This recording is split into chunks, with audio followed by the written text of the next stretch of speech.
Bonjour et bienvenue sur la chaîne. Alors aujourd'hui une nouvelle vidéo qui a pour but de présenter la mise en œuvre d'un béton auto-nivelant appelé BAN que vous pouvez voir derrière moi. Donc là c'est la construction d'un garage qui fait à peu près 90 mètres carrés. On a été trois pour construire cette dalle là. Deux toupies sont venus livrer le béton. Ça fait à peu près 13 mètres cubes de béton ont été livrés, ont été coulés vraiment sans effort. Donc j'avais vu beaucoup de vidéos mais pas qui expliquaient vraiment en détail la mise en œuvre de ce béton là. Donc là je vais essayer de faire une vidéo un peu plus détaillée qui va vous montrer déjà dans une première partie la mise en œuvre du coffrage, parce que j'ai fait un coffrage entièrement en bois, et ensuite la préparation avec le polyane qui doit être parfaitement étanche, suivi du coulage. Voilà, bonne vidéo. Donc le coffrage ici est réalisé avec des planches de coffrage classique de 20 cm de largeur. La flèche montre en fait la mise en place d'équerres que j'ai mis tout autour. Elles sont espacées approximativement d'1 mètre.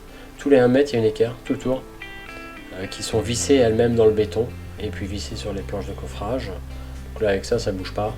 Et juste sur la partie droite où j'étais obligé de mettre des piquets parce que je suis en limite de propriété et la dalle inférieure ne dépasse pas. Avant de mettre en place le polyane, un petit coup de nettoyage pour enlever tous les cailloux pour éviter qu'elle se perce. Donc la dalle qui est dessous, c'est une dalle qui a été coulée il y a un mois auparavant en fait.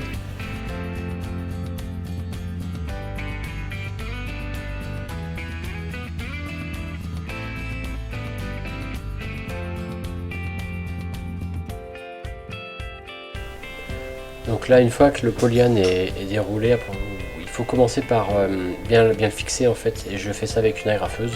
Simplement, j'agrafe sur le dessus de mes planches de coffrage pour éviter qu'ils s'envolent et qu'ils restent bien droits. Parce que, en fait, on est en train de construire une petite piscine de 20 cm de haut.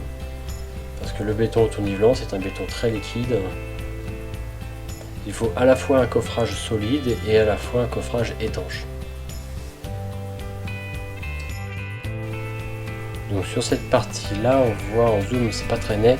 En fait je suis en train de mettre du scotch pour rendre bien étanche, parce que j'étais obligé de faire des découpages dans mon polyane, de le découper pour pouvoir passer les tuyaux, pour mettre autour des tuyaux. Mais bon, bien sûr il y a des trous et il ne faudra surtout pas que le béton passe dans les trous, passe sous le polyane et ressorte chez le voisin et sur le terrain. Donc c'est la partie un peu pénible du chantier, c'est qu'il faut, et stressant parce qu'il faut vraiment que ce soit étanche. Donc il ne faut pas qu'il y ait de trous, faut que ce soit solide. Donc là c'est du scotch orange de chantier classique, c'est du bon scotch, il colle bien, c'est de la marque Facom, là j'ai pris du bon truc. Effectivement ça colle bien, mais bon, il faut en mettre plein et éviter que ça bouge, faut pas qu'il y ait de trous. Donc là une fois que tous les trous sont bouchés, que c'est bien collé, il faut mettre en place le treillis. Alors là vous voyez je mets des planches en fait, parce que je suis tout seul à faire ça et je veux pas risquer de faire des trous dans le polyane. Toujours le même principe, faut rester bien étanche, pas faire de trous dans le polyane en posant le treillis dessus.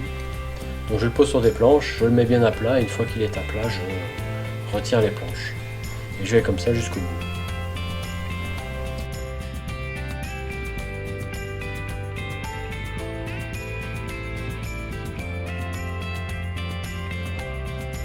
Jour J pour le coulage de la dalle, malgré les orages, eh bien, il faut surtout pas laisser de l'eau dans le coffrage, donc je passe un coup de soufflette et à l'autre bout là-bas j'ai une pompe en même temps qui pompe l'eau parce que mine de rien il y a quelques centaines de litres d'eau en fait qui sont restés coincés. Donc je les souffle, je les chasse et je pompe avant l'arrivée de la toupie, parce que comme c'est un béton liquide ça me fait un peu peur. J'avoue que là je voulais surtout pas le rendre plus liquide que ce qu'il est déjà, ce béton.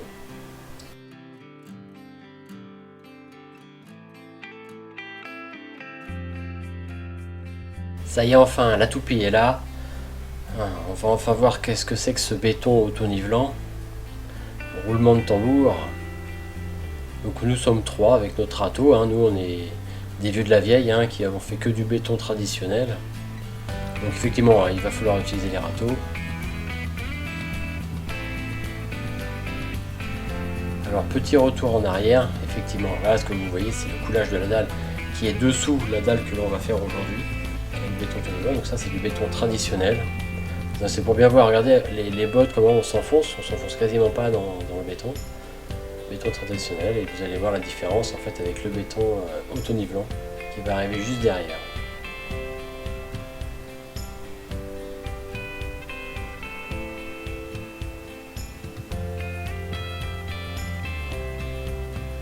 Donc là ça coule et puis on laisse aller jusqu'à temps que ça...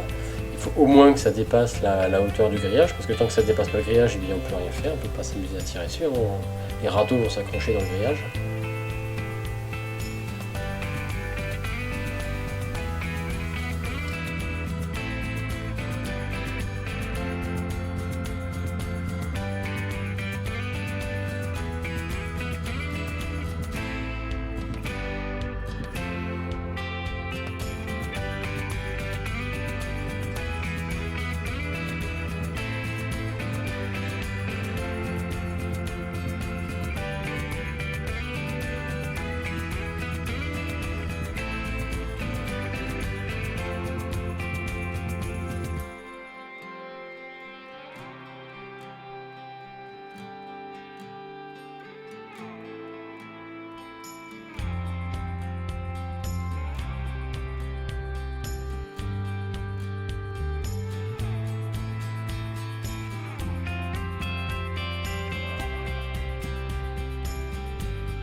Donc là on tire sur le béton, on l'aide à se positionner, mais alors vraiment c'est sans effort, hein, c'est de la pâte à crêpes en fait.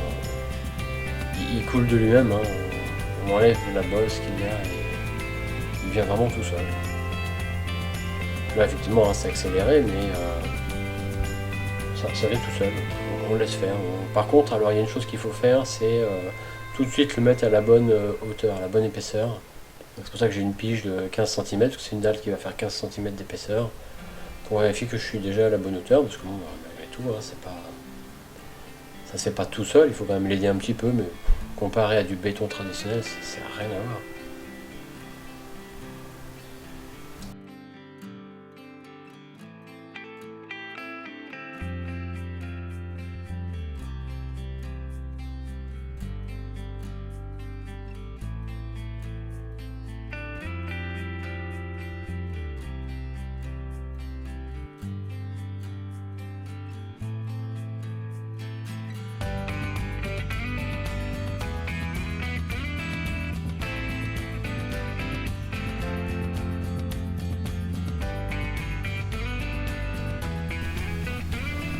Donc là on a bien étalé, on arrive à la fin de la première toupie maintenant.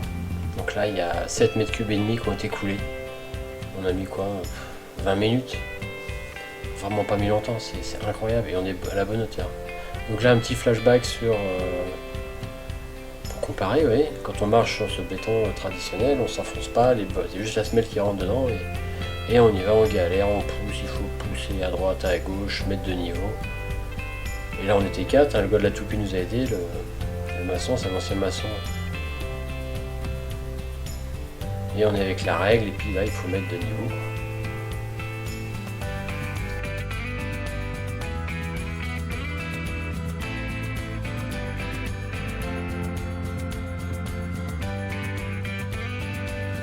Donc là c'est parti avec la deuxième toupie. 5,5 mètres cubes de béton encore. Qui ont été coulés et mis en place environ un quart d'heure.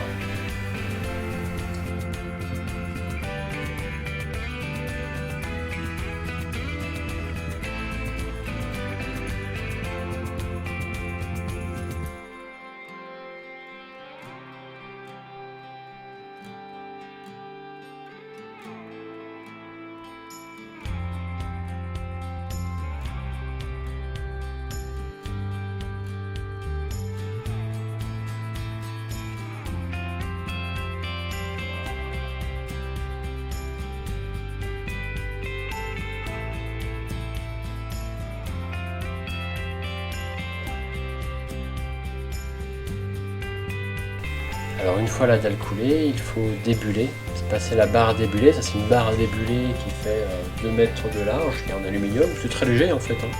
Et en fait il faut venir poser sur la dalle et la secouer un peu en fait, pour chasser les bulles, en fait ça va faire remonter toutes les bulles. Donc on fait une première passe comme ça sur toute la surface dans le sens de la largeur. Et une fois que ce sera fini, on fera une passe dans le sens de la longueur et en pulvérisant en même temps un produit de cure qui aura pour but de protéger le béton pour éviter qu'il ne sèche trop vite. Et s'il sèche trop vite, en fait, il y a des micro-fissures qui vont se produire et ça va pas être très bon.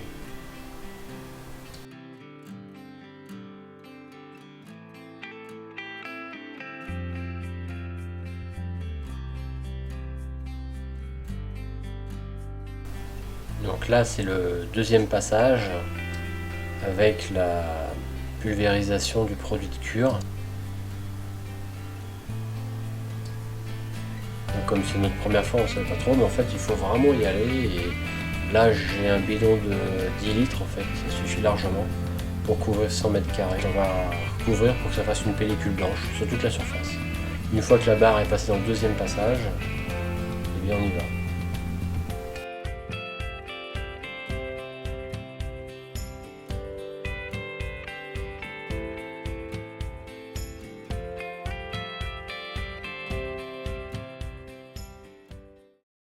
En conclusion, ce que je peux dire, c'est le résultat est vraiment impressionnant. La surface de la dalle est parfaitement lisse, comme si elle avait été lissée par des hélicoptères, hein, des taloches là. C'est vraiment un résultat qualité professionnelle. Alors contrairement à ce qu'on pourrait croire, ce béton est très liquide, mais il tire plus vite que du béton traditionnel. Donc ce qui va très bien parce que de toute façon il est très lisse, il s'étale très rapidement. Pour faire cette surface là on a mis 1 h 30 à peu près, hein, mais sans forcer, vraiment tranquillement. Pour exemple, hein, la dalle qui était dessous, donc cette partie que l'on voit ici là, qui faisait 6 mètres cubes seulement, on a mis le même temps, on a mis 2 heures, on a mis 2 heures à le faire. Et puis le résultat n'était pas le même, quoi. Vous avez vu sur la vidéo. Hein, et une fois que c'est lissé, on a les coups de règle, alors que là, sur cette dalle là, on n'a pas les coups de règle. Le résultat est parfaitement lisse. Donc le coût, bien sûr, il est plus élevé. Hein. J'ai payé 2000 € pour cette surface-là, pour 13 mètres cubes de béton. C'est beaucoup moins cher, bien sûr, avec le béton traditionnel, mais le résultat est meilleur. On use moins de temps, on était à 3 sans forcer, hein, vraiment sans forcer, vous avez vu. Et la qualité est meilleure, quoi.